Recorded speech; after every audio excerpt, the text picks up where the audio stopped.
ഇന്ന് നാം ഡിസ്കസ് ചെയ്യാൻ പോകുന്ന ചാപ്റ്റർ എ സി സർക്യൂട്ട്സ്.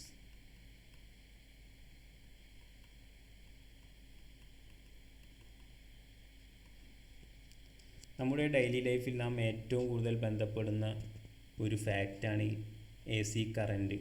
ആ എ സി കറൻറ്റ് ഇൻവോൾവ്ഡ് ആവുന്ന സർക്യൂട്ടുകളാണ് എ സി സർക്യൂട്ട്സ്. അപ്പോൾ ആദ്യം എന്താണ് എ സി വോൾട്ടേജ് എന്ന് നോക്കാം. എ സി വോൾട്ടേജ് നമുക്കറിയാം, Faraday's law of electromagnetic induction. Faraday's law of electro induction. ഇതെന്താണ് പറയുന്നത്? ഒരു മാഗ്നറ്റിക് ഫീൽഡിൻ്റെ പ്രസൻസിൽ ഒരു കോയിൽ റൊട്ടേറ്റ് ചെയ്തു. ഒരു മാഗ്നറ്റിക് ഫീൽഡിൻ്റെ പ്രസൻസിൽ എന്ത് ചെയ്തു? ഒരു കോയിൽ, ഒരു ലൂപ്പ് എന്ത് ചെയ്തു? റൊട്ടേറ്റ് ചെയ്തു എന്ന് വെക്കുക. അല്ലെങ്കിൽ ലൂപ്പ് എന്തെങ്കിലും തരത്തിൽ ഡിസ്റ്റർബൻസ് ഉണ്ടാക്കിയാൽ എന്ത് ചെയ്യും? ആ ലൂപ്പിൽ ഒരു ഇൻഡ്യൂസ്ഡ് ഇ എം എഫ്, ഒരു ഇ എം എഫ് ഇൻഡ്യൂസ് ചെയ്യപ്പെടും. ഇൻഡ്യൂസ് ചെയ്യും. E=dφ/dt. ഫൈ എന്ന് പറഞ്ഞാൽ ഈ ലൂപ്പിലൂടെ പാസ് ചെയ്യുന്ന ഫ്ലക്സ്. ഈ ഫ്ലക്സിന് dφ/dt എന്ന് പറഞ്ഞാൽ ഫ്ലക്സിൻ്റെ റേറ്റ് ഓഫ് ചേഞ്ച് എന്നാണ്. അതായത് ഈ ലൂപ്പിലൂടെ പാസ് ചെയ്യുന്ന മാഗ്നറ്റിക് ഫ്ലക്സിന് എന്തെങ്കിലും ഡിസ്റ്റർബൻസ് നേരിട്ടാൽ ഇതിൽ എന്ത് ചെയ്യും? ഒരു ഇ എം എഫ് ജനറേറ്റ് ചെയ്യും. അതാണ് ഇൻഡ്യൂസ്ഡ് ഇ എം എഫ്. ആ പ്രിൻസിപ്പിൾ വെച്ച് വർക്ക് ചെയ്യുന്ന ഒരു എക്യുപ്മെൻ്റ് ആണ് എന്ത്? A C generator.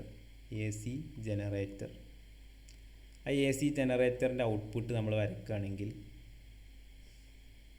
ഇങ്ങനെ ആയിരിക്കും.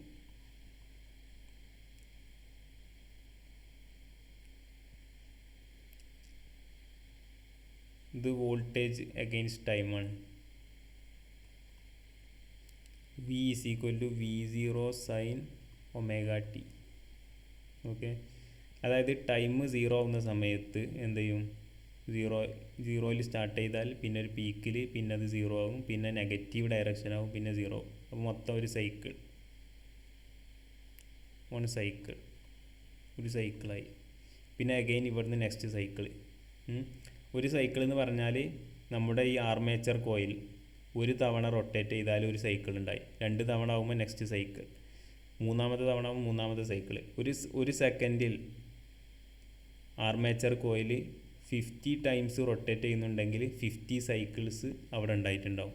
അതായത് ആർമേച്ചർ കോയിലിൻ്റെ ഫ്രീക്വൻസി എന്താണോ അതേ ഫ്രീക്വൻസിയുള്ള വോൾട്ടേജ് ആയിരിക്കും നമുക്ക് എന്താ ചെയ്യുക? നമുക്ക് ഔട്ട്പുട്ടായി ലഭിക്കുക. അപ്പോൾ നമ്മുടെ വീട്ടിൽ അവൈലബിളായ എ സി കറൻറ്റിൻ്റെ ഫ്രീക്വൻസി എന്താണ്?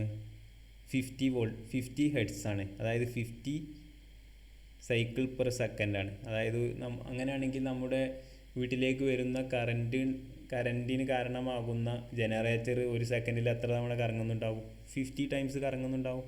ഓരോ കറക്കത്തിനും കറസ്പോണ്ടിങ് ആയിട്ടാണ് ഓരോ സൈക്കിൾ. മറ്റൊരു തരത്തിൽ പറഞ്ഞാൽ നമ്മുടെ വീട്ടിൽ അവൈലബിളായ എ സി കറൻറ്റ് എന്ത് ചെയ്യും? 50 ടൈംസ്, 50 തവണ അതിൻ്റെ ഡയറക്ഷൻ ചേഞ്ച് ചെയ്യും. ഇല്ലേ? ഒരു സൈക്കിളിൽ ഒരു തവണ ഡയറക്ഷൻ ചേഞ്ച് ചെയ്യുന്നുണ്ട്. അങ്ങനെ 50 തവണ സൈക്കിൾസ് ഉണ്ടെങ്കിൽ 50 തവണ അതിൻ്റെ ഡയറക്ഷൻ ചേഞ്ച് ചെയ്യുന്നുണ്ട്. അതുകൊണ്ടാണ് ഇതിനെന്ത് വിളിച്ചത്? അൾട്ടർനേറ്റിംഗ് കറൻറ്റ് എന്ന് വിളിച്ചത്. അതായത് V=V0 sin ωt. അപ്പോൾ ഈ കോയിൽ അല്ലെങ്കിൽ ഈ ലൂപ്പിലൂടെ പാസ് ചെയ്യുന്ന മാഗ്നറ്റിക് ഫ്ലക്സിന് ഡിസ്റ്റർബൻസ് നേരിട്ടാൽ ഇവിടെ ഒരു മാഗ്നറ്റിക് ഇവിടെ ഒരു ഇലക്ട്രിക് ഒരു ഇൻഡ്യൂസ്ഡ് ഇ എം എഫ് ഇവിടെ ഫോം ചെയ്യും. ഇനിയിപ്പോൾ നമ്മൾ മോട്ടറിൻ്റെ പുറത്തേക്ക് 2 ഇത് കിട്ടൂലേ, നോബ് ഉണ്ടാവില്ലേ? അതാണിപ്പോൾ ഇത്. ഓക്കെ, ഈ നോബിലൂടെ നമ്മളൊരു റെസിസ്റ്റർ എന്തെങ്കിലും ഇവിടെ കണക്ട് ചെയ്ത് നിൽക്കുക. എന്താ സംഭവിക്കുക? നമ്മുടെ ജനറേറ്ററിൻ്റെ പുറത്തേക്ക് ഔട്ട്പുട്ട് ലൈനിൽ ഒരു റെസിസ്റ്റർ കൊടുത്താൽ എന്താവും? റെസിസ്റ്റർ കൊടുക്കുന്നതിന് മുമ്പ് ഇവിടെ ഒരു ഇൻഡ്യൂസ്ഡ് ഇ എം എഫ് ഉണ്ടായിരുന്നു. റെസിസ്റ്റർ കൊടുത്താൽ ഒരു കറൻറ്റ് ഇവിടെ ഫ്ലോ ചെയ്യും. അതായത് ഒരു എ സി കറൻറ്റ് ഇവിടെ ഫ്ലോ ചെയ്യും. നമ്മൾ എന്തെങ്കിലും ഇവിടെ കണക്ട് ചെയ്യുമ്പോഴാണ് എന്ത് ചെയ്യുക? അതിലൂടെ കറൻറ്റ് ഫോം ചെയ്യുക. അതായത് ഈ സർക്യൂട്ട് ക്ലോസ് ചെയ്യപ്പെടുമ്പോഴാണ് ഒരു കറൻറ്റ് ഫോം ചെയ്യുക. അപ്പോൾ ആദ്യം എ സി വോൾട്ടേജ് എന്താണെന്ന് നമ്മൾ പറഞ്ഞു. എ സി കറൻറ്റ് എന്ന് പറഞ്ഞാൽ അവിടെ എന്തെങ്കിലും നമ്മൾ അഡീഷണലായിട്ട് കൊടുക്കുമ്പോഴാണ് എ സി കറൻറ്റ് ഉണ്ടാവുക. ആ സർക്യൂട്ട് നമ്മൾ ക്ലോസ് ചെയ്യുമ്പോഴാണ് എ സി കറൻറ്റ് ഉണ്ടാവുക.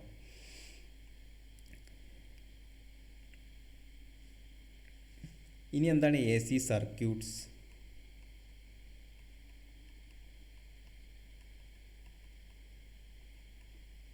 എന്താണ് A C circuits? An electrical circuit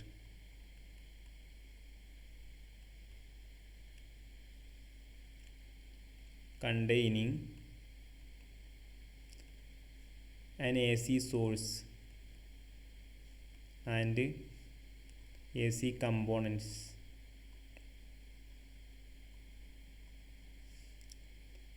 are called AC circuit. AC componentsന് എക്സാമ്പിൾ എന്തൊക്കെ പറയാം? Example for AC components. എന്താണ് എ സി കമ്പോണൻസിന് എക്സാമ്പിൾ? റെസിസ്റ്റർ. അതിൽ എ സിയിൽ വർക്ക് ചെയ്യുന്ന ഇതുകളാണ് റെസിസ്റ്റർ, കപ്പാസിറ്റർ, ഇൻഡക്ടർ. ഇൻഡക്ടറിനെ റെപ്രസെൻ്റ് ചെയ്യുന്ന ലെറ്റർ എൽ ആണ്. കപ്പാസിറ്റർ റെപ്രസെൻ്റ് ചെയ്യുന്നത് C, resistor R.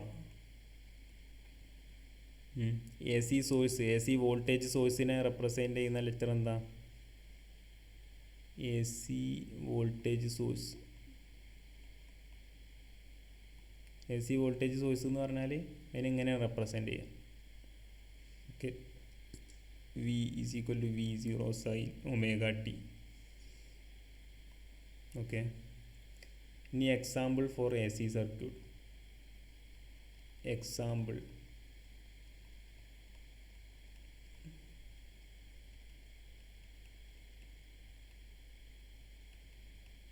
A C സർക്യൂട്ടിന് എക്സാമ്പിൾ എന്തൊക്കെയാണ്? ഒന്ന്, പ്യുവർ റെസിസ്റ്റീവ് സർക്യൂട്ട്. ഏറ്റവും സിമ്പിളായ pure resistive circuit. Pure resistive circuit എന്ന പേരിൽ തന്നെ ഉണ്ട്, പ്യുവർ റെസിസ്റ്റർ മാത്രമേ ഉള്ളൂ, പിന്നെ എ സി സോഴ്സും. എ സി സർക്യൂട്ട് ആണെങ്കിൽ ഒരു എ സി സോഴ്സ് ഉണ്ടാവണം, എ സി വോൾട്ടേജ് സോഴ്സ്, പിന്നെ റെസിസ്റ്റൻസ്. ഓക്കെ,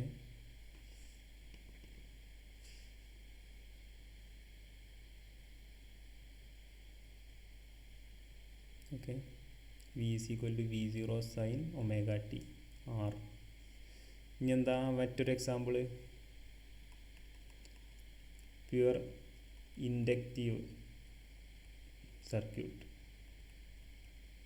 എങ്ങനെ വരയ്ക്കുക? സിമ്പിളല്ലേ? ഒരു എ സി സോഴ്സ്, പിന്നെ എ സി വോൾട്ടേജ് സോഴ്സ്, പിന്നെ ഒരു inductor. V is equal to V zero sine omega T. ഇനി ഇത് രണ്ടും കൂടി കമ്പൈൻ ചെയ്ത് വേണമെങ്കിൽ നമുക്ക് വേറെ ഒന്ന് വരയ്ക്കാം. A C circuit containing resistor അല്ലെങ്കിൽ റെസിസ്റ്റൻസ് ആൻഡ് ഇൻഡക്റ്റൻ, അല്ലെങ്കിൽ ഇങ്ങനെ പറയാം, റെസിസ്റ്റർ ആൻഡ് ഇൻഡക്ടർ എന്ന് പറയാം. റെസിസ്റ്റർ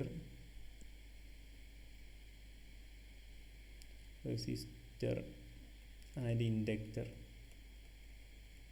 അത് രണ്ടും കമ്പൈൻ ചെയ്ത സർക്യൂട്ട് നമുക്ക് ഇങ്ങനെ വരച്ചൂടെ?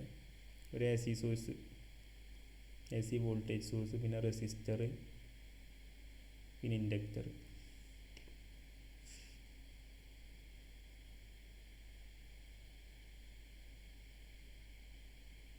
ഓക്കെ, ഇത് V is equal to V zero sine omega T, resistor, inductor. ഇവിടെ ഇപ്പോൾ വി എന്ന് തന്നെ ഉപയോഗിക്കണമെന്നില്ല കേട്ടോ, നമുക്കിങ്ങനെ പറയാം E is equal to E zero sine omega T, ഇങ്ങനെ ഉപയോഗിക്കാം. ഓക്കെ, ഇവിടെ ഈ ഒമേഗ എന്താ? ആംഗുലാർ ഫ്രീക്വൻസിയാണ്. നമ്മുടെ ആർമേച്ചർ കോയിൽ ഏത് ആംഗുലാർ ഫ്രീക്വൻസിയിലാണോ റൊട്ടേറ്റ് ചെയ്യുന്നത്, നമ്മുടെ ജനറേറ്ററിൻ്റെ റൊട്ടേഷൻ്റെ ആംഗുലാർ ഫ്രീക്വൻസി, ആംഗുലാർ വെലോസിറ്റി എന്താണോ അത് തന്നെ ആയിരിക്കും ഇവിടെ ഉണ്ടാവുക. ഓക്കെ, അതേ ഇതിലായിരിക്കും ഇവിടെ സൈക്കിളും ഉണ്ടാവുക, നമ്മൾ ഔട്ട്പുട്ട് സൈക്കിള്. അതിൻ്റെ ഫ്രീക്വൻസി എന്താണോ അതേ ഫ്രീക്വൻസി ആയിരിക്കും നമ്മുടെ ഔട്ട്പുട്ട് സൈക്കിളിൻ്റെ ഫ്രീക്വൻസി. ഇനി നമ്മൾ ഈ ചാപ്റ്ററിൽ അടുത്തതായി ഡിസ്കസ് ചെയ്യുന്നത് solving A C circuit. A C circuit solve ചെയ്യാൻ, എ സി സർക്യൂട്ട് എന്ന് പറഞ്ഞാൽ എന്താ? ഒന്നെങ്കിൽ പ്യുവർ റെസിസ്റ്റീവ്, അല്ലെങ്കിൽ പ്യുവർ കപ്പാസിറ്റീവ്, അല്ലെങ്കിൽ പ്യുവർ ഇൻഡക്റ്റീവ് സർക്യൂട്ട്, അല്ലെങ്കിൽ A C circuits involving inductor and capacitor, അല്ലെങ്കിൽ ഇൻഡക്ടർ ആൻഡ് റെസിസ്റ്റർ, അല്ലെങ്കിൽ കപ്പാസിറ്റർ ആൻഡ് ഇൻഡക്ടർ, അല്ലെങ്കിൽ LCR, മൂന്നുള്ള ഇൻഡക്ടർ, കപ്പാസിറ്റർ, റെസിസ്റ്റർ, ഇത് മൂന്നുള്ള സർക്യൂട്ട് ഉണ്ടാവും. അപ്പോൾ ഏതാണോ സർക്യൂട്ട് ഏതായാലും നമുക്ക് എന്ത് ചെയ്യാം, അതിനെ സോൾവ് ചെയ്യാനൊക്കെ സൗകര്യങ്ങളുണ്ട്. അപ്പോൾ ആ സോൾവ് ചെയ്യാനുള്ള ടെക്നിക്കുകൾ, ഒന്നാമത്തെ മെത്തേഡ്സ് എന്തൊക്കെയാണ്? ഒരു മെത്തേഡ് എന്താ? Analytical method. അനാലിറ്റിക്കൽ മെത്തേഡ് എന്ന് പറഞ്ഞാൽ അത് കിർച്ചോഫ് ലൂപ്പ് റൂൾ വെച്ചിട്ടാണ്. രണ്ടാമത്തത് ജോമെട്രിക്കൽ മെത്തേഡ്.